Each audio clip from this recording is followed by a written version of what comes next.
Salut à vous, c'est Monsieur Guidon. Salut ma gang ma gang. Hey, salut ma gang de bizarres, ça va bien et vous?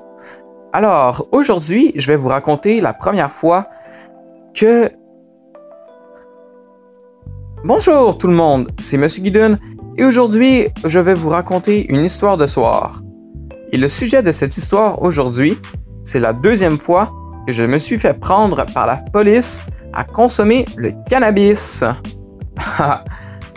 Alors, l'histoire prend place il y a 1 an et demi de cela. J'étais avec une belle grosse bande d'amis avec moi, en compagnie de... Et l'on se promenait en ville à la recherche de trouver un endroit propice à la consommation de cannabis. Alors là, puisque ça faisait déjà une petite vingtaine de minutes qu'on errait dans les rues de ma ville à la recherche de l'endroit parfait, eh bien, on a décidé, on s'est tout accordé pour un parc non loin de là. Je sais que les parcs, c'est vraiment pas la meilleure idée et que vous vous dites probablement maintenant « Ah, eh bien, Monsieur Guidoun !»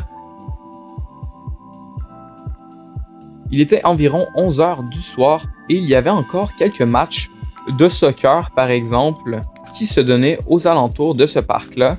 Donc, à la base, c'était vraiment pas une bonne idée de se rendre dans le parc pour consommer le marijuana.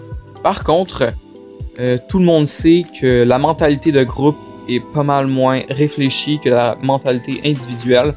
Voilà pourquoi on a décidé de s'y rendre quand même. Et donc là, on avait l'intention de fumer du hashish à la bouteille. Donc, moi et mon ami trouvons une bouteille sur le sol. À bien retenir, on n'avait pas fabriqué la bouteille, on avait trouvé la bouteille sur le sol, avec un trou déjà à l'intérieur pour permettre de faire la combustion du hashish. Moi et un seul de mes amis, on décide de se rendre sur une petite colline. Pourquoi une colline, vous me direz? Je sais pas du tout, en fait. On s'est probablement dit, hey, c'est le point le plus élevé de la place, probablement l'endroit où on nous voit le plus, probablement l'endroit le moins sécure. Et on avait bien raison, car on avait à peine commencé à faire le processus de séparer les petites boules de hashish et d'allumer une cigarette, que moi et mon ami, on voit 2 lumières arriver à toute vitesse vers nous. Et là, on entend soudainement « Hey! Touchez à rien! Faites rien!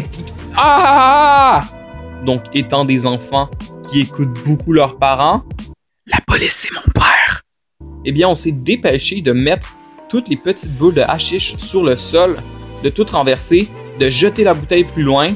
Puis là, visiblement, on s'était fait prendre dans l'acte. Et donc là, je sais pas si vous comprenez un petit peu le feeling. Je sais pas si vous-même vous vous êtes déjà fait prendre par la police, mais t'as comme une espèce de sentiment intérieur, là. T'as comme la pression qui monte dans ton ventre, l'anxiété qui embarque. Puis là, tu te dis, oh non, qu'est-ce que mes parents vont penser de ça? Est-ce qu'ils vont appeler mes parents? J'espère pas, mais c'est clair que oui. Eh bien, c'est cela. Il y avait une agente et un monsieur agent policier.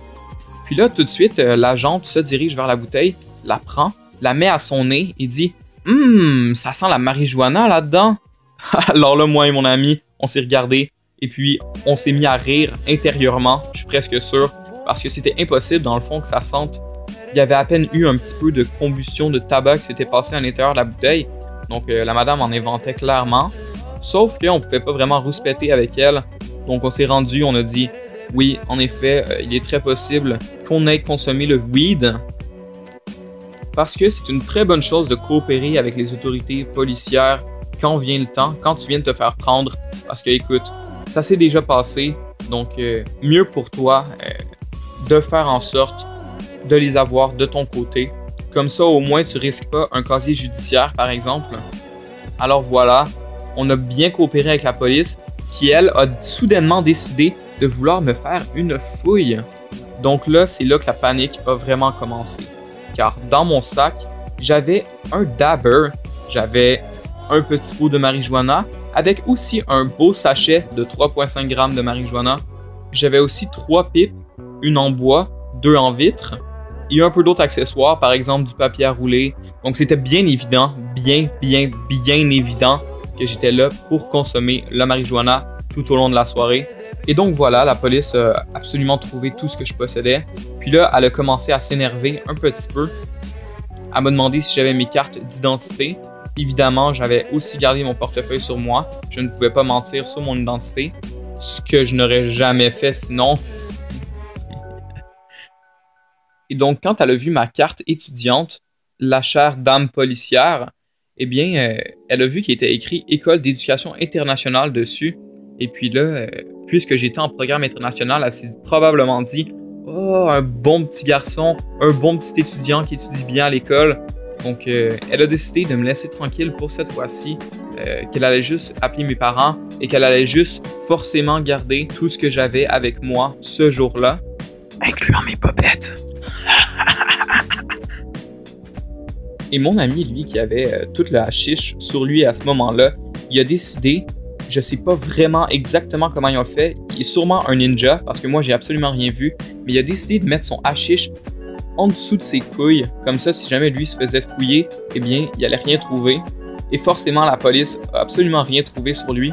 Donc, bravo à ce gars-là, il a bien réussi. Donc, finalement, la police me dit qu'elle me donne une journée pour contacter ma mère, lui expliquer tout ce qui venait de se passer. Merci beaucoup d'ailleurs pour ça, parce que de toute façon, il était à peu près 11h du soir, et puis ça aurait réveillé mes parents. Et je voulais pas qu'ils soient fâchés d'être réveillés, en plus d'être fâchés parce que leur fils venait juste de se faire prendre pour la consommation de drogue. Donc le lendemain, quand ma mère est revenue du travail, la première chose que j'ai fait, c'est que je lui ai appris la nouvelle. Et puis, j'ai appris une bonne leçon cette fois-ci. Ce que j'ai appris dans le fond, c'est que il faut vraiment être franc avec ses parents. C'est la meilleure façon d'éviter les embûches, les problèmes. Parce que j'ai vraiment l'impression que ce qui les blesse le plus, ce qui les rend le plus fâchés, c'est quand on leur ment. N'ai-je pas raison là-dessus? Vous me direz ce que vous en pensez. Et donc voilà, j'ai appris la nouvelle à ma mère. Et puis là, quand je lui ai dit que je m'étais fait prendre par la police, elle a dit « Ok, merci de me l'apprendre. Ne refais plus ça. » Mais bon, donc voilà, j'avais pas de casier judiciaire et ma mère était déjà au courant de ma consommation de cannabis à l'époque. Donc j'ai réussi à m'en tirer sans trop de problèmes. Après coup, la police a rappelé chez moi pour expliquer les détails de la situation à ma mère. Et encore une fois, elle était pas super heureuse. Mais bon, au moins j'avais été franc. Et les prochaines fois, je ne me ferai pas prendre par la police. Je crois bien que c'est la leçon à retenir. Donc, merci beaucoup d'avoir écouté la vidéo. C'est déjà terminé. La leçon de l'histoire, c'est... Amenez pas pour 200$ d'équipement et d'accessoires pour consommer la marijuana en une soirée. Deuxième leçon, soyez franc avec vos parents. Et troisième leçon, fuck the police. Fuck la police. C'est pas des bons messieurs. Si vous le pouvez, évitez-les. Conseil d'amis. Allez, à la prochaine. Je vous adore.